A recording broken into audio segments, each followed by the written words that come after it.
পার্বত্যাঞ্চলে বসবাসকারী মারমা সম্প্রদায়ের অন্যতম প্রধান ধর্মীয় এবং সাংস্কৃতিক উৎসব সাংগ্রাই। পুরাতন বছরকে বিদায় জানিয়ে নতুন বছরকে বরণ করতে প্রতি বছরই এই উৎসব উদযাপন করেন তারা। এদিকে নদীতে ফুল ভাসিয়ে খাগড়াছড়িতে আজ থেকে শুরু হলো ত্রিপুরাদের বৈশু উৎসব। পার্বত্য জেলা বান্দরবান জুড়ে উৎসবের আমেজ। মারমা জনগোষ্ঠীর সবচেয়ে বড় ঐতিহ্যবাহী উৎসব সাংগ্রাই প্রয় উপলক্ষে বর্ণাঢ্য আয়োজনের মধ্য দিয়ে শুরু হয়েছে সাংগ্রাই উৎসব।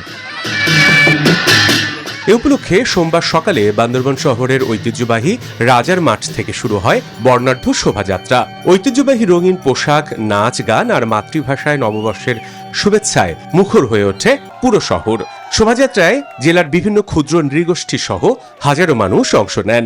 বান্দরবান হচ্ছে মিনি চিরং বলা যেতে পারে, সকল জাতির সত্তা এখানে আছে, সুতরাং সবার সম্মিলিত প্রচেষ্টা করে ফর দ্য ফার্স্ট টাইম আমরা এই যে র্যালিটা করছি। 16 তারিখ মৈত্রী পানি বর্ষণ দিয়ে এই বছর সাংগ্রাই উদযাপন শেষ হবে।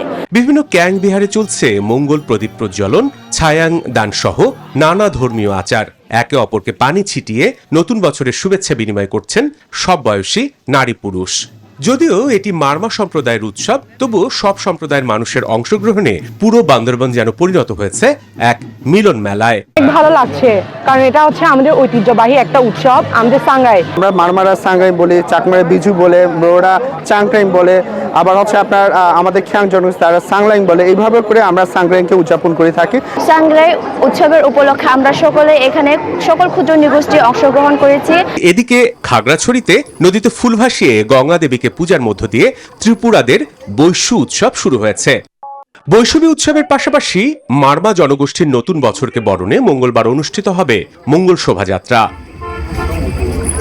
Desk report, news 24।